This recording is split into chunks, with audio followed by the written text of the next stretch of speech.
Graças a Deus, meus irmãos, que Jesus nos abençoe, nos inspire. É uma alegria realmente estar aqui de volta ao Fabiano de Cristo, que nós temos na nossa história pessoal, quando nós começamos a fazer palestras. Uma das primeiras casas que generosamente nos acolheu foi exatamente aqui o Fabiano, através do nosso querido José Salomão, de saudosa memória, que nos ajudou muito, né, dando essa oportunidade. E obrigado, irmão. E também nós frequentamos há muitos anos a Casa de Recuperação e Benefícios Bezerra de Menezes, aqui em Botafogo, na Rua Bambina, 128. E lá nós temos uma pequena biblioteca, e muitas vezes, quando sobrava um livrinho lá na federação, ele mandava para a gente, alguma tiragem com defeito, alguma coisa assim, ele mandava para a gente. Então, somos muito gratos, né, pelas duas oportunidades, e é uma alegria estar aqui com vocês novamente. Tá?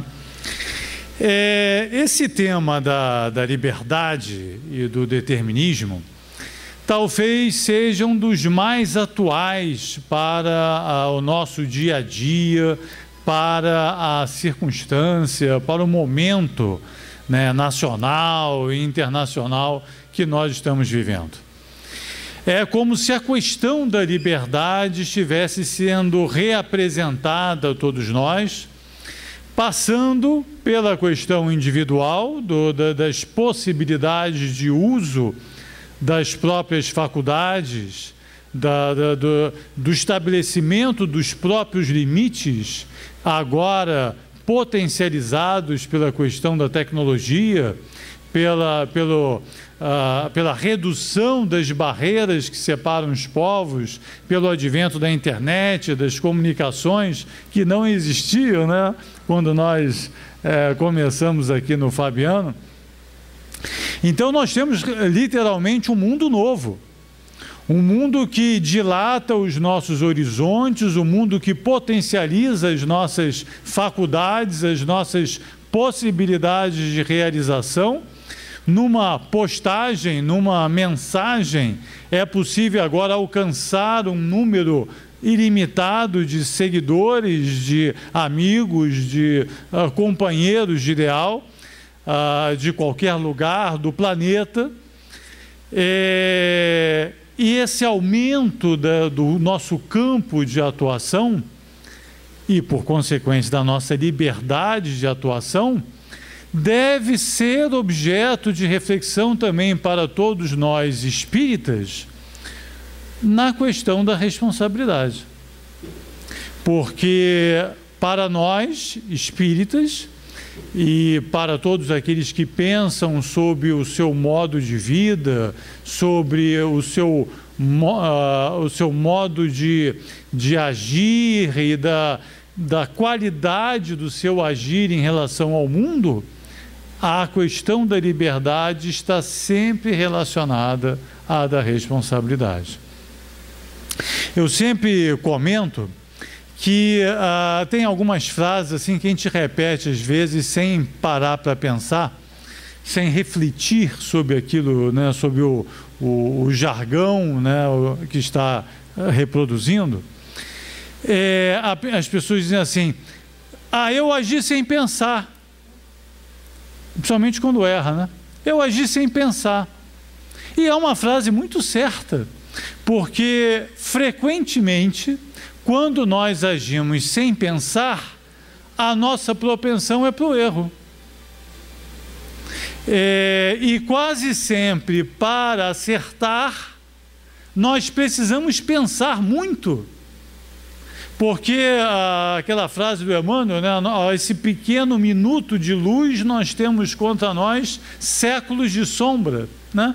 Então, para vencer o atavismo, para vencer o misoneísmo, para superar as limitações do nosso passado, nós precisamos pensar muito, porque a força do hábito quase sempre nos fará repetir os erros do passado. Então, é preciso nos darmos tempo de refletir sobre as coisas mais básicas e corriqueiras da vida, para que o nosso ato não seja apenas uma reprodução automática daquilo que nós fizemos no passado. Para agir de uma forma diferente, é necessário pensar e refletir para fazer diferença. Então, a liberdade, que talvez seja uma das heranças mais preciosas da divindade, né? Quando diz Moisés que nós fomos criados à imagem e semelhança do Pai, e nos lembra lá Paulo que onde há Espírito de Deus há liberdade, a liberdade de ser, a liberdade de agir, talvez seja um dos dons mais preciosos da nossa existência. Há dois principais, ou três principais. O primeiro deles é a consciência de nós mesmos, a consciência da nossa existência. Sabermos que somos, saber nos distinguir daquilo que está ao nosso redor, ter a consciência de nós mesmos, é uma das maiores heranças que nos deu o Pai, a divindade. O segundo é o senso de eternidade. Sabermos que nós não temos limite de tempo à nossa frente. Sabermos que não temos limite de tempo no nosso passado. Que nós somos eternos. Que o planeta um dia será destruído, o Sol vai se apagar, o próprio universo tem um tempo previsto para a sua existência, fisicamente falando, materialmente falando, mas nós não. E é difícil para nós nos lembrarmos disso na correria do nosso dia a dia. Ao contrário, é como se as circunstâncias do planeta, o trabalho, as circunstâncias de família, como se tudo nos causasse uma espécie de agito no coração e nos desse a sensação do imediatismo. Tudo é para ontem, tudo é para já, tudo é para agora, que nos leva àquela questão de agir sem pensar. Mas nós somos eternos. Nós temos a chance de parar para pensar. Nós temos a chance de parar e pensar antes de agir. E um segundo mal empregado, um instante de reflexão, pode alterar uma vida, pode alterar um destino. E o terceiro elemento dessa trinca de grandes heranças que nos concede o Pai é exatamente a liberdade, né? A liberdade que às vezes assusta e sobre a qual nós precisamos pensar para poder bem utilizar. Vamos ver, então, nós trouxemos aqui algumas ideias, algumas considerações para a nossa reflexão sobre esse tema. A frase liberdade, igualdade, fraternidade, que serviu de motivo e de slogan para a Revolução Francesa, perdura até hoje e alimenta os nossos corações.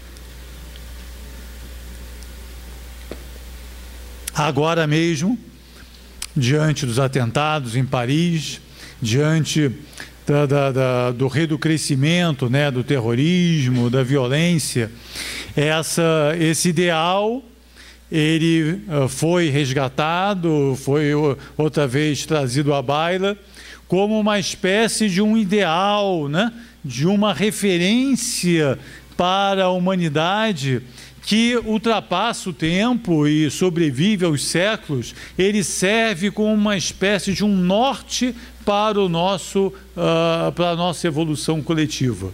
Nós desejamos sim a liberdade, mesmo às vezes sem saber defini-la, sem refletir sobre que liberdade é essa, nós todos sonhamos com a liberdade. Nós todos ansiamos pela igualdade, por nos sentirmos irmãos, por nos reconhecermos todos filhos do mesmo Pai, com os mesmos direitos, com os mesmos deveres, com as mesmas obrigações. Esse sentimento de pertencimento à humanidade é uma das mais legítimas aspirações do coração humano. E a fraternidade? Quem não quer ser amado?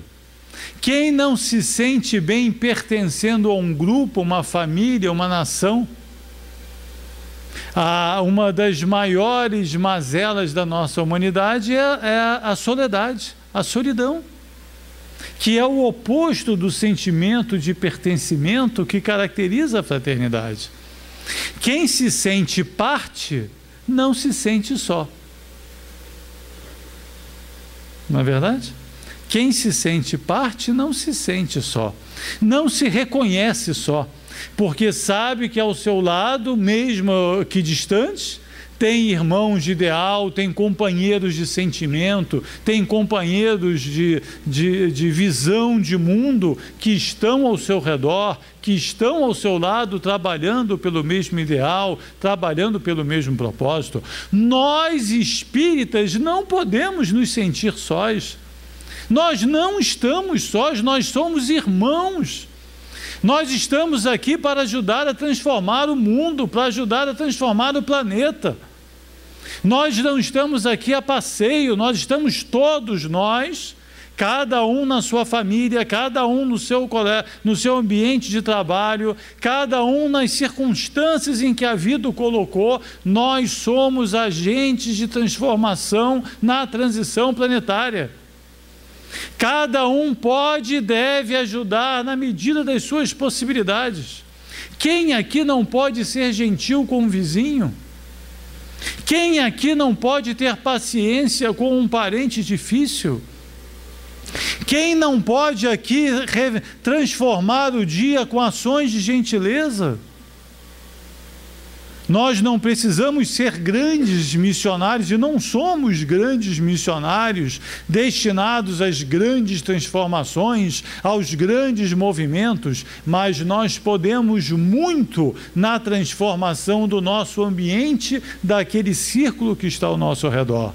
E não podemos menosprezar essas possibilidades, porque se a vida nos colocou a serviço nesse grupo pequeno, e se nós reconhecemos a nossa capacidade como limitada, é sinal de que Deus é Pai, é justo e nos colocou numa tarefa condizente com as nossas possibilidades. Então, sim, nós alimentamos esses 3 ideais. E olhem, observem que interessante.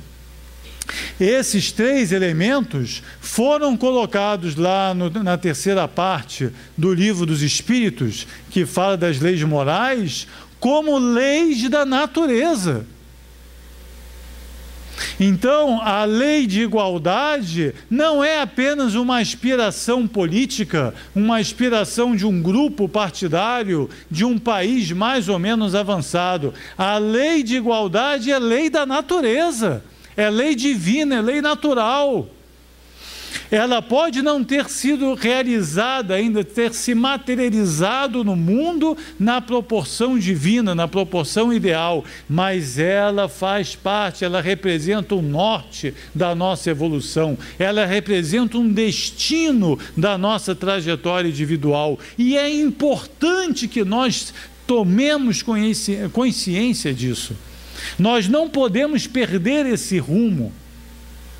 Da mesma forma, a lei de liberdade, de que vamos falar hoje, nós precisamos saber que a liberdade é uma lei natural, que ela faz parte das condições estabelecidas por Deus para a nossa evolução.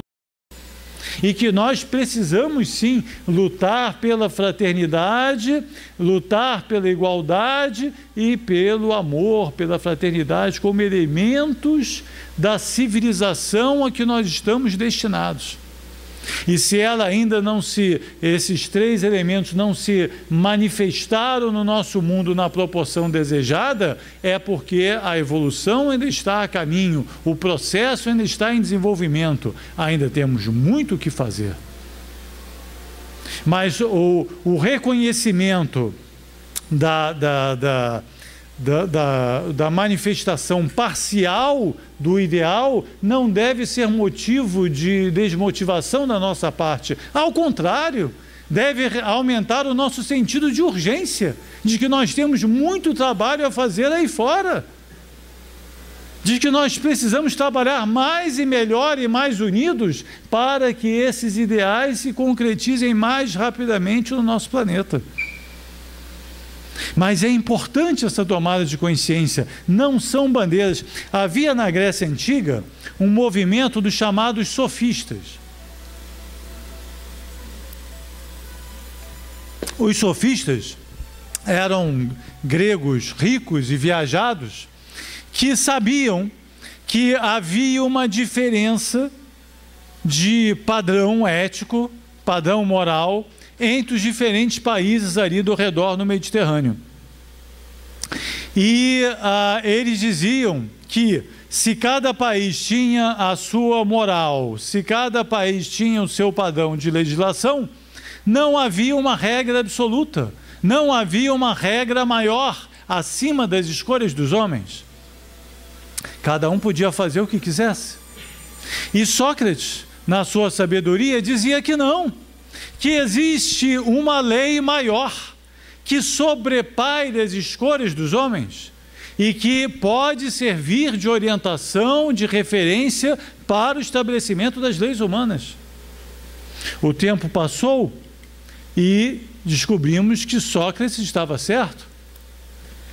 Cada povo, sim, tem a sua expressão, tem a sua interpretação da natureza, as suas escolhas, mas existe uma lei maior, uma lei natural, a lei divina, a lei de Deus, que é a única verdadeira para a felicidade do homem e que está acima das escolhas e dos interesses humanos. O entendimento dessa lei é um dos elementos que mais falta faz à nossa civilização contemporânea. Nós, coletivamente, ainda nos comportamos como os sofistas do passado. O homem lá fora, a pessoa que está passando na rua nesse momento, ela ignora que existe uma lei maior. Ela acredita que pode viver de acordo com as suas escolhas e que não há um círculo ao seu redor estabelecendo limites para a sua liberdade e para o seu comportamento. Nós aqui dentro não podemos cair nesse erro. Nós sabemos que existe uma lei maior, uma lei mais poderosa do que qualquer outra, porque é de Deus, é divina e nos acompanha onde quer que nós nos dirijamos. Não há proteção no mundo capaz de nos livrar das consequências dos nossos erros. Ninguém é capaz de fugir da própria sombra. Não há lei no mundo que separe alguém dos próprios méritos e que impeça alguém de usufruir daquilo que conquistou a partir do seu próprio esforço. Então, o entendimento dessa lei, de que nós estamos em Deus, nos movemos em Deus, como nos diz o apóstolo Paulo, que nós não estamos largados, como se fosse um voo lá sem gravidade, onde cada um vai para o lado que quer, sem limite, sem parâmetro, sem referência. Não, nós temos um ambiente ao nosso redor, nós estamos mergulhados dentro da atmosfera psíquica divina, que estabelece, sim, uma lei de ação-reação para o nosso comportamento, de tal forma que há limites para o nosso comportamento, para aquilo que é possível se fazer. E que estabelece um espelho que reflete a qualidade dos movimentos que nós fazemos em direção à vida. Então, esse entendimento de que a vida tem uma regra, né? Não é lá a regra do jogo, né? O nome do jogo, como é que é o nome da novela? A regra do jogo, né? O jogo da vida tem regra, que independe das nossas escolhas, das nossas preferências, até das nossas religiões. Então, lembrem aqui o caso lá do Galileu, né? A lei da gravidade só foi conhecida a partir do século XVII, com o trabalho de Galileu. Mas ela sempre existiu. Qualquer um que soltasse aqui um lápis, o lápis cairia. A lei da gravidade não pergunta a sua religião antes de deixar cair o lápis, né? Olha, você é ateu, você é judeu, é muçulmano, é espírita, é católico. A lei da gravidade não faz ficha antes de cair o lápis. Ele cai para qualquer um. E é isso que nós nos referimos como lei natural. A lei de ação e reação, conhecida pelo Newton, né? Aquele lá da maçã, né? Que descobriu e elaborou toda a teoria da gravidade a partir da maçã que caiu na cabeça dele. A lei de ação e reação diz o seguinte: a cada ação corresponde uma reação de igual sentido, de igual intensidade, mas em direção contrária. Igual sentido, então se é um sentido horizontal, ele é horizontal, se é vertical, é vertical, se é transversal, de mesma intensidade, mas direção contrária. Aquilo que você fizer, volta para você como se fosse um bumerangue. A vida tem seu bumerangue. O conhecimento dessa lei é fundamental para o uso da liberdade. Ora, se você sabe como certo, como fato, de que tudo que você fizer voltará para você, você vai enganar quem? O modo de vida, a qualidade de vida, o pensar antes de agir, antes de se manifestar em ato, tem que ser maior. A lucidez, a taxa de luz no nosso psiquismo, na nossa forma de agir, tem que ser maior. A gente fala normalmente em qualidade de vida como se fosse conforto, né? Eu quero ter qualidade de vida, eu quero ter mais qualidade de vida. A gente sempre associa conforto. Eu tinha uma TV de 10 polegadas, agora eu quero ter uma TV de 20 polegadas, de 30 polegadas, de 50 polegadas, daqui a pouco a TV está maior do que a sala, né? Eu tinha um carro que só tinha 2 portas, agora tem um carro de 4 portas, agora um carro de 7 portas, e daqui a pouco, né? Então, daqui a pouco é um ônibus o carro. Então, a gente associa a qualidade de vida a conforto. E para nós espíritas, qualidade de vida pode ser a ciência do bem viver. Eu quero ser feliz. Eu hoje tenho um monte de problemas, né? Tenho um monte de problemas, como disse o texto. Paulo tinha uma frase que era belíssima, ele dizia assim: meu Deus, por que o bem que eu quero fazer, eu não consigo? E o mal que eu não quero, justamente esse que eu faço. Vamos repetir? Meu Deus, o bem que eu quero fazer, eu não consigo. Mas o mal que eu não quero, justamente esse que eu faço. Minha sogra vai lá em casa no fim de semana. Eu passo a semana inteira treinando na frente do espelho, né? Aquele sorriso Colgate, né?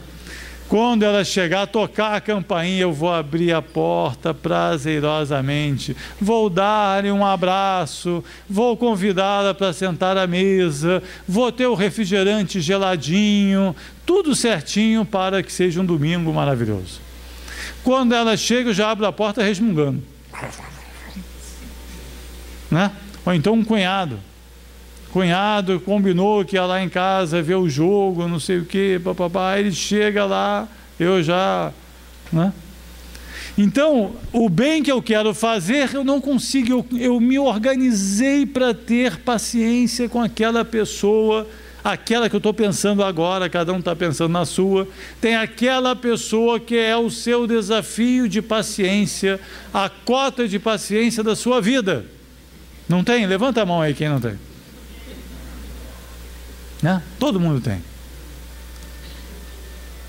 E aí eu me preparo para ter paciência com aquela pessoa, mas eu não consigo ter aquela paciência toda que eu sei que eu devia ter. Mas, como diz a mensagem, o dia de ontem passou, amanhã vai ser melhor, né? Mas eu preciso me preparar para fazer o melhor. Eu preciso me organizar para exercer essa liberdade natural. Olha só o que diz Kardec a respeito. Haverá no mundo posições em que o homem possa jactar-se de gozar de liberdade, de absoluta liberdade? Não, porque todos precisais uns dos outros, assim os pequenos como os grandes. Ninguém vive sozinho. Olha aqui a cena, ó. Perdão, ninguém vive sozinho. Você não conseguiria ser feliz sozinho. Essa roupa que você está vestindo agora, não teve alguém que lhe vendeu? Não tinha uma loja? Não teve alguém que construiu a loja? Não tem um lojista que comprou a loja e montou lá e botou as peças para você comprar? O dinheiro que você usou para comprar a roupa, não teve alguém que fez? O chão que você está pisando, não teve alguém que calçou? Tudo, olha ao seu redor, olha para você, tudo em você foi feito por alguém. Até você mesmo, até o seu corpo. Até a sua alma que foi feita por Deus. Nós dependemos de todos para tudo. A questão é que nós sempre atribuímos a nós mesmos e a nossa parte mais importância do que a parte dos outros. Não é isso? O que eu faço está certo, o que eu faço é isso, o que eu faço é mais importante, o que eu faço, o que eu. Mas está aqui, ó, você não vive sozinho. Em que condições poderia o homem gozar de absoluta liberdade? Nas do eremita no deserto. Desde que juntos estejam dois homens, há entre eles direitos recíprocos que eles cumprem respeitar. Não mais, portanto, qualquer deles goza de liberdade absoluta. Quando teve aquela matança lá naquele jornal francês, Charles Hebdo, né? Teve muita discussão sobre a liberdade de opinião, não é isso? Por que eu não posso manifestar a minha opinião do jeito que eu quiser? E aí se discutiu se eu poderia ofender os outros, manifestando a minha opinião. É como se a gente tivesse rasgado o Evangelho, né? Esqueceu tudo. Não é a frase do Evangelho, fazei ao outro aquilo que gostaria que lhe fizessem? Então, se alguém vai manifestar uma opinião a seu respeito, você não gostaria que fosse com respeito? Não é simples a solução do dilema? Não tem dilema, né? Eu posso dar a minha opinião, eu tenho direito de, né, exercer a minha liberdade e dar opinião sobre aquilo que eu quiser. Mas a lei áurea, né? A lei maior de reciprocidade não me ensina a fazer ao outro aquilo que eu gostaria que me fizessem? Eu não posso manifestar a minha opinião sobre qualquer coisa com respeito ao outro? O exercício da minha liberdade necessariamente precisa desrespeitar o outro? No apogeu, no ápice da civilização? Nós nos ufanamos tanto de sermos civilizados, tem a tecnologia, tem isso, tem aquilo outro, e não aprendemos ainda a lição básica do respeito como um ponto de equilíbrio à liberdade. Não tem aquela pessoa assim, eu falo mesmo, eu falo o que tiver que falar, eu digo a verdade.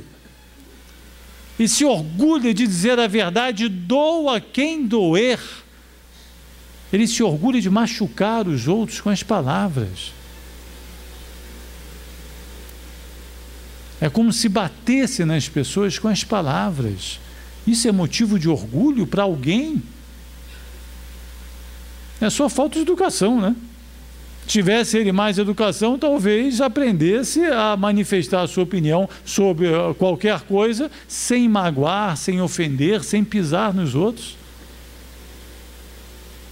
E isso vale para a imprensa, vale para a televisão, vale para uso pessoal, vale para qualquer um. Se naquela época da discussão da liberdade de imprensa, da liberdade de opinião, tivessem lembrado do Evangelho, a questão estaria facilmente resolvida. Então, onde está essa lei maior que nos orienta e que pode servir de base para o nosso comportamento em qualquer circunstância? Onde é que está? Olha aqui, questão 621 do Livro dos Espíritos, na consciência. Aí a pessoa diz assim, mas eu não ouço. Ouve sim. Ouve sim. Quantas vezes você vai fazer alguma coisa, não aparece um pensamento na sua cabeça dizendo assim, não faz. Por isso que é importante agir pensando e não agir sem pensar. Porque às vezes essa fração de tempo que você precisa para ouvir a voz da consciência, você precisa se dar esse tempo. Sabe aquela coisa de o travesseiro é um bom conselheiro? O colega de trabalho te mandou aquele e-mail, aquela mensagem ofensiva que você quer responder na hora. Ou então aquela fofoca, olha, fulano disse isso para você. Eu não aceito isso. Você levanta da cadeira, já vai lá responder o outro. Bebe uma aguinha, lembra do Chico? Bebe uma aguinha, enche a boca d'água, segura, não engole. Talvez essa fração de tempo da água na sua boca seja o segundo precioso que você precisa para responder com propriedade, com serenidade àquela questão que lhe foi colocada. Então, a lei de Deus se manifesta na consciência dos homens. Outra coisa importante é o estado de prece, Não de pressa, mas de prece, que nós vivemos em estado de pressa, e nos orgulhamos do estado de pressa. E a nossa proposta de contraponto a isso é um estado de prece. Se você fez a sua prece de manhã cedo, se você tentou sintonizar com o seu mentor espiritual, se você tentou se acalmar de manhã cedo, antes de levantar para tomar café, aquela coisa toda, sabe, aquele respiro, aquela prece, aquela reflexão, talvez a leitura de uma página pequena, para você começar bem o seu dia. Talvez esse instante, na hora H, lá na hora da pressa, esse instante de prece talvez lhe ajude a refrear o seu instinto e te dar aquela sintonia que você já exercitou de manhã cedo com o seu mentor espiritual para dizer, não fala, cala, espera, reflete, pensa, segura, que pode mudar completamente o seu destino. Os momentos mais importantes da sua vida, do uso da liberdade, provavelmente virão numa circunstância dessa de extrema tensão, de extrema necessidade de prece. Então, é possível sim ouvir a voz da consciência. De noite, chegou em casa, Lembra lá da questão 919 do Livro dos Espíritos, conhece-te a ti mesmo, né? Antes de dormir, lê outra vez uma página, pensa no seu dia. Você agiu certo com as pessoas o tempo inteiro? Só elas estavam erradas? Você estava certo o tempo inteiro, o dia todo? Você não falou além do que devia? Você não pensou mal sobre ninguém? Você não julgou mal a ninguém? Você analisou as situações com a calma e com o vagar devidos? Você foi generoso de fato? Você foi gentil como devia ser? Se você para de noite para pensar, para voltar atrás, voltar ao filme, né? Como a gente diz, passar de novo o filme. Poxa, olha só, logo de manhã cedo, no café, naquela hora, se eu tivesse tido um pouco mais de calma, talvez não tivesse azedado o meu dia. Ou naquela circunstância no trabalho, por que eu respondi com pressa? Se eu tivesse tido mais calma, se eu tivesse feito aquilo que o Júlio falou lá na palestra, de esperado um pouquinho, ido tomar um café, eu não tinha respondido daquele jeito. Então, há circunstâncias tais que você pode se dar a chance de ouvir a consciência. Ela vai, o seu mentor espiritual, o seu anjo de guarda, está sempre pronto a lhe sussurrar na consciência o melhor conceito, o melhor conselho em relação a cada situação. É a gente que não ouve. E precisa aprender a ouvir, porque ele vai falar. Olha o conselho de André Luiz lá no Evolução em Dois Mundos. Olha o título do capítulo, Consciência Desperta. É como se a nossa consciência estivesse adormecida no uso da nossa liberdade. Incorporando a responsabilidade, a consciência vibra desperta e, pela consciência desperta, os princípios de ação e reação funcionam exatos, dentro do próprio ser, assegurando-lhe a liberdade de escolha e impondo-lhe mecanicamente os resultados respectivos, tanto na esfera física quanto no mundo espiritual. É esse momento aqui que eu mereço. Ó. Eu preciso me conceder esse momento. Eu preciso me conceder o ato de escolha. Eu não posso agir por impulso. Eu não posso agir por irreflexão. Eu preciso me dar a chance de pensar antes de agir. Eu preciso exercitar o meu direito de escolha. É meu. Nós não nos vangloriamos tanto dos nossos direitos. Eu tenho direito de escolha. Eu não preciso agir como autômato. Eu não preciso agir por instinto, porque o instinto está lá atrás nos meus escaninhos do meu passado. Eu preciso despertar o meu superconsciente.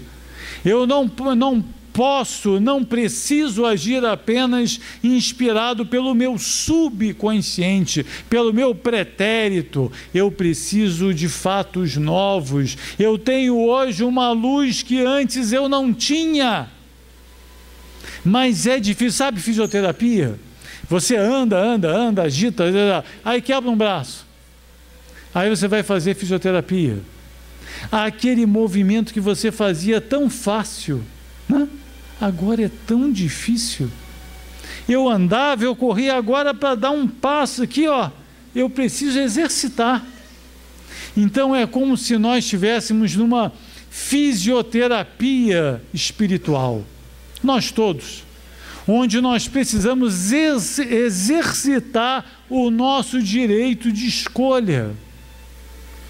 Os momentos de decisão, à luz da doutrina espírita, à luz do Evangelho. Eu sei que eu posso tudo, tudo. Diz Paulo de Tarso, tudo é lícito, todas as escolhas possíveis estão ao nosso alcance, mas nem tudo convém. Não convém porque as escolhas erradas geram dor, geram dificuldade, geram tristeza, geram amargura, e eu não quero plantar nem dor, nem dificuldade, nem amargura para o meu futuro. Eu preciso agir de uma forma diferente daquela que eu estou habituado a agir. Então eu preciso pensar, como é que faz? Como é que eu resolvo essa situação de um jeito diferente daquele que eu tenho acostumado a fazer? O que diz o livro espírita? Vamos fazer o culto doméstico? Será que no momento de prece, no momento de troca de ideias, eu vou ter a intuição de um jeito diferente de resolver aquele problema? E eu estou me referindo àqueles problemas sérios que a gente pensa enquanto eu falo. Tem sempre um problema mais sério, mais grave para ser resolvido, ou mais difícil para ser resolvido nas nossas vidas. Tem aquele filho que eu quero encaminhar e não consigo. Tem aquele perdão que eu preciso pedir e não sei como. Tem aquele auxílio, aquela palavra certa que eu preciso achar para ajudar alguém que amo e não me vem inspiração alguma. Tudo que eu falo parece que não faz efeito algum. Alguém aqui vive situação parecida ou sou só eu? Hein, gente? Estou sozinho nessa? Ou vocês conhecem alguma situação parecida? Né? Todos nós temos. Então, liberdade, como se já se sabe, né? Está no terreno do plantio. Determinismo está na hora da colheita. Liberdade é causa, efeito. Determinismo é efeito, é consequência. Depois do ato feito, eu não tenho como voltar atrás. Depois da palavra dita, eu não tenho como recolher do ouvido de quem ouviu. Né? Depois do minuto que passa, eu não tenho como voltar atrás. O que só valoriza o meu momento de decisão. Então, o que vai fazer a diferença, muita gente diz assim, o espírito é mais calmo, o espírito é diferente, vocês são meio esquisitos, né? Por que o espírita é mais calmo do que os outros? Não é que seja mais calmo, não, ele está se roendo lá, né? Está ali com a água na boca, mastigando a gengiva, né? Mas ele está naquela de pensar assim, meu Deus, eu não vou responder do jeito que eu respondia no passado. Eu vou fazer alguma coisa diferente, meu Deus, me segura, porque eu vou fazer alguma coisa diferente. Às vezes tem uma história muito engraçada, como é que o instinto pega a gente de sopetão, né? O tempo está acabando, mas dá tempo aqui para essa historinha. Um grupo de amigos estava indo pela estrada de Petrópolis, Rio Petrópolis, para visitar o Chico Xavier, lá em Pedro Leopoldo. E chegando, não sei se todo mundo aqui já passou ali na estrada de Petrópolis, mas é uma serra muito íngreme, né? Cheia de pirambeira. E numa dessas situações o carro girou e derrapou de tal jeito que deu umas 3 voltas assim na pista. E justo perto de uma pirambeira daquela, se caísse, ia cair, né? Desencarnava até o carro, né? E o pessoal que estava dentro do carro, doutor Bezerra, me salva, doutor Bezerra, aquela coisa, aquele pandemônio dentro do carro. E felizmente o carro parou e conseguiram retomar o curso, chegaram lá no Chico, cumprimentaram, abraçaram o Chico, ele nem sabia por que estavam abraçando com tanta veemência, né? Quando chegou uma hora ele falou assim, doutor Bezerra está aqui, Doutor Bezerra, que graças a Deus, tal. Ele pediu para passar um recado para vocês. Que recado? É que ele não é surdo. Então, mas na hora do pega para capar, né? Deu aquele que a gente fala do instinto, né? O medo de morrer. Todo mundo era espírita, frequentava centro, segunda-feira ia lá no Fabiano, aquela coisa toda, né? Mas na hora do aperto, a ação vem na boca e é difícil segurar, né? E assim, da mesma forma, nos apertos da vida, aquela coisa, mas eu sou humano. Todos somos humanos, mas nós estamos aqui para a educação dos nossos espíritos, e inclusive para a educação da nossa liberdade. Outro ponto que a gente precisa levar em conta é que o grau de liberdade aumenta em função do conhecimento. Então, quando você sabe mais, você é mais responsável. Então, nós que somos espíritas, que sabemos que nós somos eternos, que conhecemos a lei da ação e reação, que sabemos da lei áurea, né, de fazer ao outro aquilo que gostaríamos que nos fizessem, nós temos uma responsabilidade maior. Nós não podemos viver como se ignorássemos aquilo que já sabemos.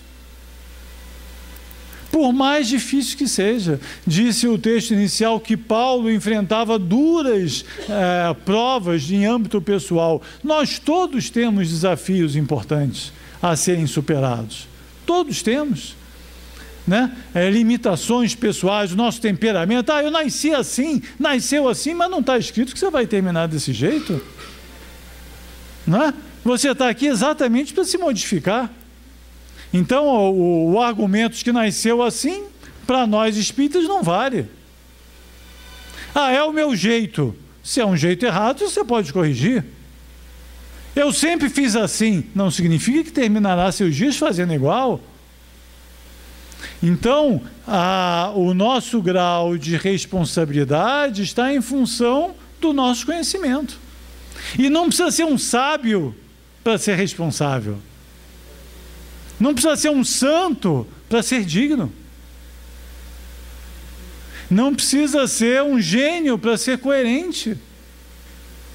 Às vezes só basta ser vigilante, né? De saber, não, se esse é o meu defeito principal, eu vou ficar atento para corrigir o meu defeito principal.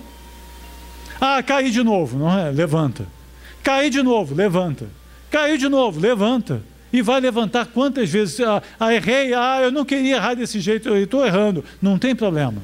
Levanta e tenta de novo. Um dia você vai conseguir errar menos. Mas eu tenho remorso. Ok, que bom que você já tem um remorso. É uma bênção você já ter o remorso. Usa o remorso para corrigir, para errar menos. E é desse jeito que vai.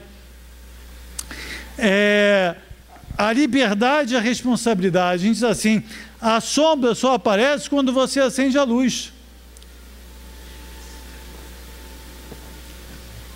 Diz assim, antes de eu ser espírita, eu não tinha dor de cabeça nenhuma. Esse negócio, eu vi palestra lá no Fabiano, só aumentou minha dor de cabeça. Toda vez que eu chego em casa, eu fico vendo, meu Deus, eu erro aqui, eu erro ali, eu erro acolá. Antes eu não percebia esses erros todos. Que bom que agora você está percebendo. Você se olhava no espelho e se achava bonito. Aí trocou o óculos e viu que não é tanto assim. É sinal de que você está se vendo melhor. Eu recentemente troquei o óculos, tive essa sensação. Comecei a me achar muito bonitinho e tal, cheguei, não, aqui é a realidade. Faz parte. Mas é muito melhor a lucidez da clareza. Agora, tem uma história também bacana do Fred Figner, o irmão Jacó, no Voltei, Ele chegou lá em cima, ele queria ouvir os defeitos dele, conhecer os defeitos dele. Ele foi visitar as pessoas que conversavam com ele durante a sua encarnação, que conheciam ele, para falar dos defeitos dele. Porque ele sabia que a gente não vê os próprios defeitos. Então imagina, voltou lá no cunhado, voltou na sogra, voltou no chefe, voltou nos colegas de trabalho, voltou nos funcionários. Sabe quem melhor pode falar a seu respeito? Você quer mesmo saber como é que você é? O atendente do serviço de atendimento ao cliente. Você já reparou, você é espírita, você se transforma. Na hora que você vai ligar para reclamar alguma coisa da TV por assinatura, não é? Você é uma pessoa acordada, serena, né? É uma pessoa, um espírita de carteirinha.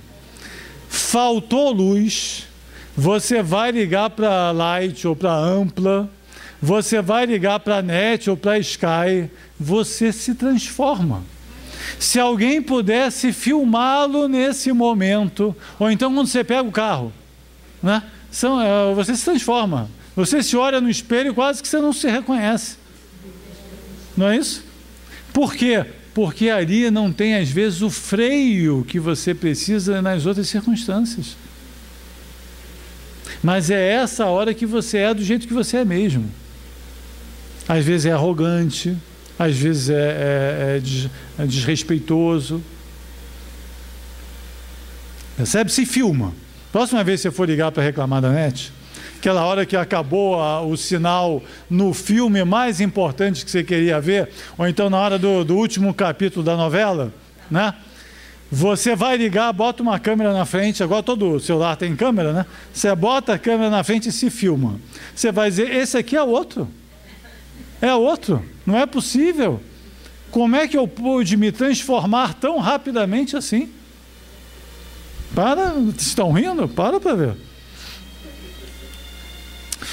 Outra coisa, onde há Espírito de Deus, há liberdade. A gente já citou essa frase, mas ela é importante também para a nossa reflexão. O Chico tinha uma frase assim, né? Eu dou o direito aos outros de serem do jeito que quiserem, mas a mim, eu me obrigo a procurar ser sempre um pouco melhor a cada dia. Eu não sou juiz do comportamento dos outros. Nem fui eleito para tal. O fato de você reconhecer algum defeito nos outros e poder, em relação àquele direito, dar alguma lição de moral, não significa que você corrigiu algum defeito seu. Significa que apenas você é um defeituoso que consegue olhar defeito nos outros. Né? Eu sou míope, tenho estrabismos, hipermetropia. Quando eu vou no oftalmologista, ele passa meia hora só dizendo os meus defeitos na vista. O fato de eu conseguir enxergar o defeito de alguém não corrigiu, não me tirou nenhum grau do óculos, em momento algum. Não é verdade? Então, o sujeito, por exemplo, você tem uma caligrafia maravilhosa. Aí você olha alguém que tem aquele garrancho. Você, se todos no mundo deveriam fazer caligrafia, porque quem faz caligrafia tem uma letra maravilhosa, e isso é muito importante para a comunicação humana, isso é fundamental para a evolução planetária, ter uma letra boa. Você só está dizendo isso porque você tem a letra boa, mas você ouve mal, né? E aí, porque você ouve mal, você fala alto. E todo mundo fica ouvindo você falar aí, gritar pela rua, porque você ouve mal. E você não percebe. Né? Você dá lição de moral naquilo que você percebe nos outros, mas não consegue perceber o defeito que é seu. E que incomoda os outros, como o defeito dos outros incomoda você.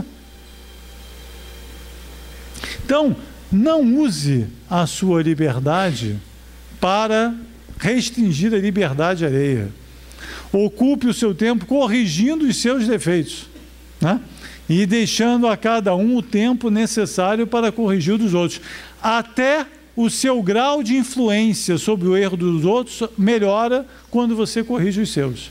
Você vai ter mais moral para falar de alguém quando você corrigir os seus. Mas aí você não vai usar a sua moral para isso. Você vai usar para ajudar.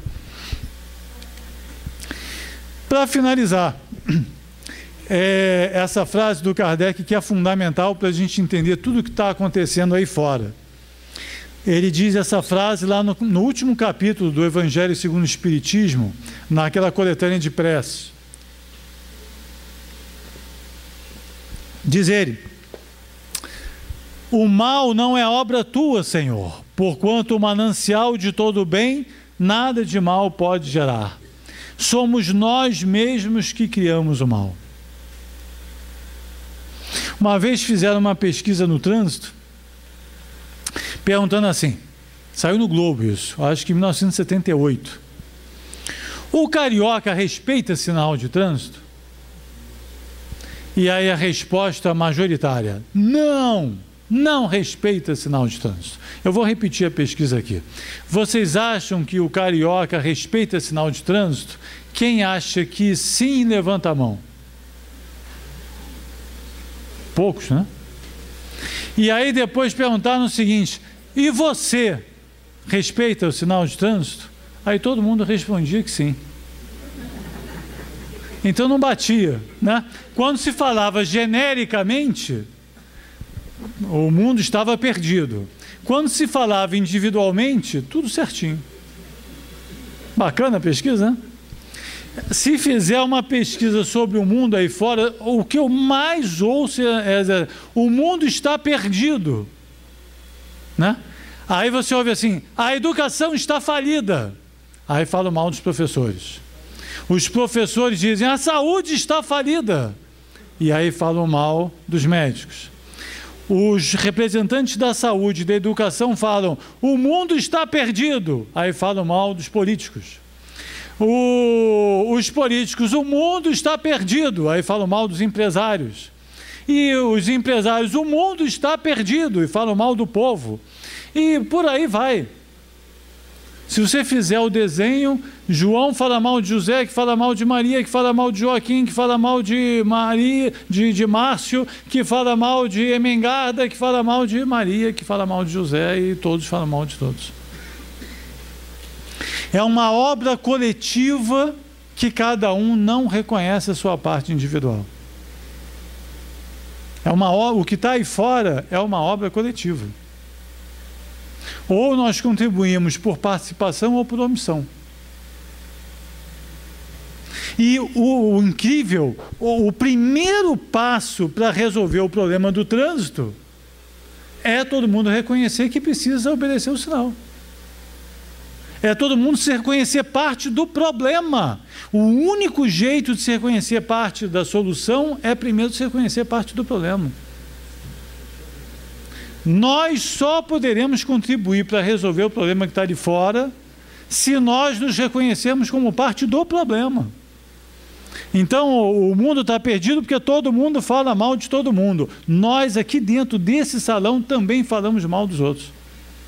Enquanto nós não reconhecermos isso e não diminuirmos a nossa cota de falar mal dos outros, o mundo estará perdido e todo mundo vai falar mal de todo mundo. Percebe? Nós temos na liberdade uma das maiores bênçãos da nossa vida. O nosso destino, a nossa felicidade, a nossa sensação depois da nossa desencarnação será resultado das nossas escolhas diárias. Daqui a pouco, quando vocês chegarem em casa, alguma escolha estará esperando por vocês. Eu espero que essa palestra possa ajudá-los a pensar melhor, a agir melhor, a refletir mais sobre as suas escolhas e que essas escolhas nos ajudem a todos a sermos mais felizes. Que Jesus nos abençoe hoje e sempre. Graças a Deus.